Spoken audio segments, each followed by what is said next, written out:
Assalamualaikum warahmatullahi wabarakatuh. Hai teman-teman semua, perkenalkan saya Davina Tria Julianti. Di sini saya akan menjelaskan materi tentang rekrutmen karyawan. Di sini saya akan menjelaskan materi bersama teman-teman saya. Yang pertama yang dimulai dari saya sendiri. Saya akan membahas tentang pengertian rekrutmen karyawan. Jadi saya langsung saja teman-teman. Rekrutmen karyawan itu adalah proses mencari, menemukan, dan menarik para pelamar untuk dipekerjakan oleh suatu organisasi. Menurut T. Hani Handoko, pada tahun 2008, rekrutmen adalah proses pencarian dan pemikatan para calon karyawan atau pelamar yang mampu untuk melamar. Kemudian ada tujuan rekrutmen karyawan. Menurut Henry Simamora, proses rekrutmen memiliki beberapa tujuan. Yang pertama yaitu memikat sekumpulan besar pelamar, sehingga organisasi akan mempunyai kesempatan yang lebih besar untuk melakukan pemilihan terhadap calon-calon pekerja yang dianggap memenuhi standar kualifikasi organisasi. Kemudian yang kedua ada tujuan pasca pengangkatan. Ini adalah penghasilan karyawan-karyawan yang merupakan pelaksana-pelaksana yang baik dan akan tetap bersama dengan perusahaan sampai jangka waktu yang masuk akal. Kemudian yang ketiga ada upaya-upaya perekrutan hendaknya mempunyai efek yang luberan, yakni artinya citra umum organisasi harus menanjak. Bahkan pelamar-pelamar yang gagal harus mempunyai kesan yang positif terhadap suatu perusahaan tersebut. Kemudian ada alasan rekrutmen. Menurut Gomez, rekrutmen itu dilaksanakan dalam suatu organisasi.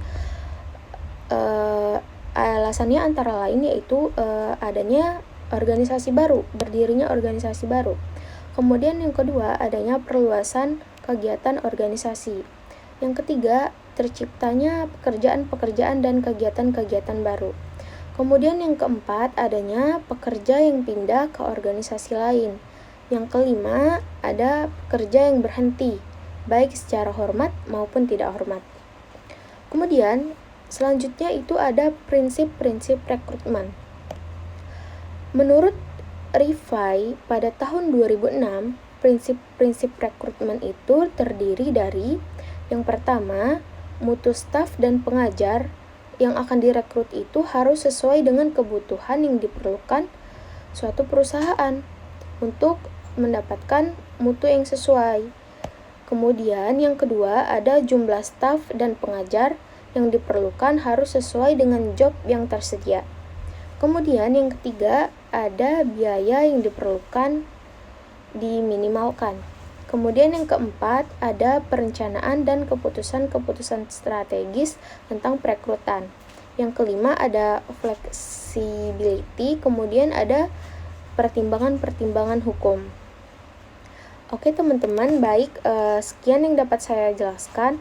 Selanjutnya akan dijelaskan oleh teman saya. Perkenalkan, nama saya Kurnia Hayati. Di sini saya akan melanjutkan yang telah disampaikan oleh Davina.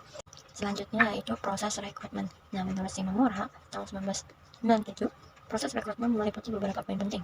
Yang pertama, penyusunan strategi untuk merekrut. Ya, kalau kita mau melamar pekerjaan, pasti banyak kan kayak syarat-syaratnya. Nah, itulah kita di perusahaan itu kita membuat dulu nih kriteria-kriteria apa yang dibutuhkan perusahaan untuk mengisi jabatan tersebut. Contoh, butuh karyawan di bidang administrasi. Nah, yang seperti kita ketahui, administrasi itu butuh keterampilan dalam menggunakan komputer, seperti juga menggunakan MS Office, Excel, PPT, dan lain-lain. Dan juga membutuhkan keterampilan untuk berkomunikasi dengan tim atas ya, untuk berkoordinasi gitu. Jadi kita butuh juga public speakingnya yang bagus. Nah, setelah kita susun nih, ya, kita butuh yang pertama misalkan pelamar atau karyawan yang minimal ijazahnya S1 jurusan administrasi. Terus yang kedua, rumahnya berdomisili di Tangerang misalkan biar tidak sama kantor. Nah, terus yang keempat itu mampu ya berorientasi dengan cepat atau beradaptasi dengan lingkungan kantor dengan cepat, supaya kita mudah ya teman-teman dalam mengajarkan atau membimbing si karyawan baru ini di perusahaan nanti. Nah, setelah kita punya strategi nih buat pelamar-pelamar yang bakal muncul nanti, barulah kita mencari pelamar-pelamar kerja. Kita bisa share pamflet ke Instagram. Sekarang banyak banget teman-teman Instagram yang isinya itu lowongan-lowongan kerja seperti @kerja. Nah, itu banyak banget teman-teman lowongan-lowongan kerja dari perusahaan-perusahaan itu mencoba mencari pelamar dari situ. Terus ada juga dari sosial media Facebook, terus ada juga sosial media Twitter ya, Twitter banyak banget Twitter. Nah, setelah kita cari nih, kita cari ya, kita pastikan ya, yang tadi seharusnya di nomor 1 tuh juga melakukan riset di mana kita akan melakukan rekrutmen ya. Biasanya sih kalau pembukaan rekrutmen itu biasanya toko biksu kan ya, toko biksu sedang membutuhkan karyawan di daerah Blok A. Biasanya ya kita akan membuka rekrutmen itu di biksu Blok A juga, biar si si pelamar ini tahu, oh kita akan kerja di sini gitu. Jadi tanpa menjelaskan bapak ibu lokasi yang akan ditempatkan si pelamar ini, kita membuka rekrutmen di situ saja. Jadi sekalian ya teman-teman, kita tahu nih, si pelamar tahu dia akan bekerja di mana gitu. Nah, penyisihan tadi dengan cara apa? Biasanya yang pertama itu seleksi administrasi dulu. Kalau perusahaan sekarang rata-rata itu kita ngirim CV, ngirim dokumen, semuanya lewat email. Jadi mempermudah juga, terus juga menghemat biaya ya teman-teman, dan menghemat waktu. Nah, setelah dari email ya, atau enggak setelah kita mendapatkan CV secara nyata gitu ya, secara fisik, kita sisihkan. Kita seperti yang tadi saya bilang, kita butuh S1 jurusan administrasi yang diutamakan ya. Kita lihat, oh ada nih jurusan administrasi, kita ambil. Oh ada nih jurusan bukan administrasi tapi jurusan akuntansi, nah itu kan masih berkesinambungan ya teman-teman, kita ambil. Tapi ada nih jurusan SMK perkantoran, aduh gimana nih, masih nimbang-nimbang, kita sisihin dulu gitu. Lalu kita panggil si pelamar yang sesuai kualifikasi di administrasi, di bagian dokumennya, dari CV-nya, dari ijazahnya, dari transkrip nilainya, dan segala macam.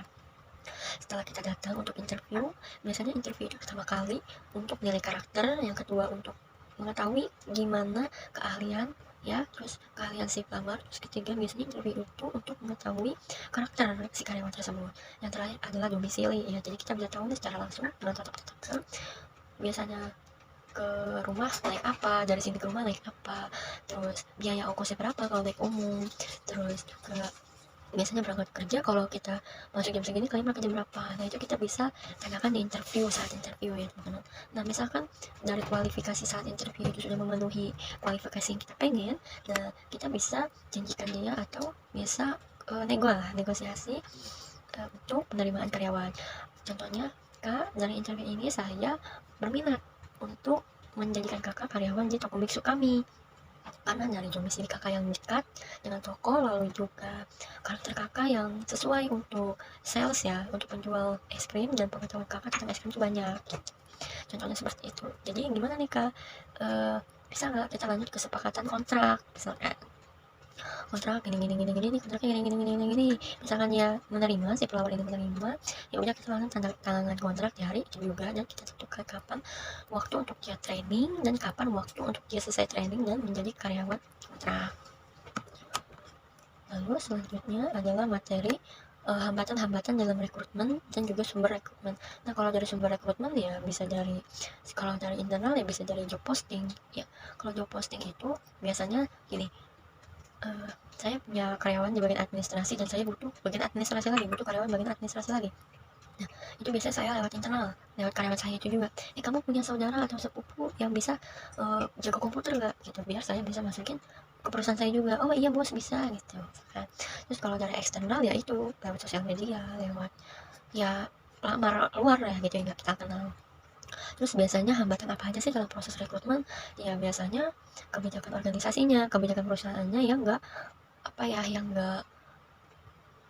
si pelamar ini yang nggak mau gitu. Misalkan kita ada sistem shift, nah si pelamar ini nggak mau kalau ada sistem shift, contohnya kayak gitu. Terus dari perencanaan SDM-nya, dari afirmatif atau rencana aksinya, dari persyaratan jabatannya, misalkan seharusnya butuhnya S1 tapi rata-rata yang melamar cuma D3 gitu. Terus ada kondisi lingkungan eksternalnya ya, lingkungan si perusahaan ini lingkungan eksternal, lingkungan luarnya, misalkan rawan maling daerahnya, terus macet daerah perusahaannya, terus ya segala rupa ya hambatan-hambatan rekrutmen tersebut. Nah, sekian dari saya tentang tadi proses dan sumber lalu hambatan-hambatan dalam rekrutmen. Selanjutnya, materi selanjutnya akan disampaikan oleh teman saya Dina Nuraini. Perkenalkan, nama saya Dina Nuraini dengan NPM 202332500276. Di sini saya akan melanjutkan slide yaitu e-recruitment atau rekrutmen online. Proses rekrutmen secara online pada postingan lowongan pekerjaan perusahaan di web perusahaan ini memungkinkan pelamar untuk mengirimkan resumenya secara online melalui email. Ada beberapa contoh e-recruitment, yaitu pertama situs web kerja perusahaan, yang kedua itu weblog atau blog, kemudian yang ketiga itu situs web ketenaga kerjaan umum. Yang kedua adalah metode rekrutmen. Di metode rekrutmen ini ada 6. Yang pertama itu iklan media atau advertensi. Biasanya lowongan pekerjaan ini diposting di media cetak, media elektronik, dan juga billboards. Untuk agen tenaga kerja ini biasanya adalah organisasi untuk membantu perusahaan-perusahaan dalam merekrut karyawan. Yang ketiga yaitu employee referral and ads-in. Ini biasanya melibatkan karyawannya dalam proses rekrutmen dengan referensi atau rekomendasi. Yang keempat adalah pameran bursa lowongan kerja. Biasanya kandidat atau lamar datang ke satu lokasi seperti Jakarta Job Fair. Yang kelima ada perekrutan terbuka. Perekrutan terbuka ini kebalikannya dari pameran bursa lowongan kerja, dimana kalau pameran bursa lowongan kerja itu pelamar datang ke lokasi. Kalau perekrutan terbuka ini perusahaan datang ke kandidatnya dengan cara open house. Yang terakhir ada magang. Kalau magang ini mahasiswa yang magang di suatu perusahaan, saat jadi mahasiswa dia adalah pemagang sementara. Kemudian kalau kinerjanya baik, perusahaan bisa saja menaikkan kandidat tersebut menjadi magang tetap atau karyawan. Slide terakhir yaitu evaluasi rekrutmen. Tidak semua perusahaan berhasil dalam proses rekrutmennya, maka dari itu ada 4 kriteria fungsi penarikan yang dapat dinilai. Yang pertama yaitu jumlah pelamar, yang kedua jumlah usul tentang pelamar yang diajukan untuk diterima, yang ketiga adalah jumlah penerimaan karyawan yang diterima, kemudian yang terakhir adalah jumlah penempatan karyawan yang berhasil. Sekian presentasi dari kelompok 3. Apabila ada kesalahan, kami mohon maaf. Wassalamualaikum warahmatullahi wabarakatuh.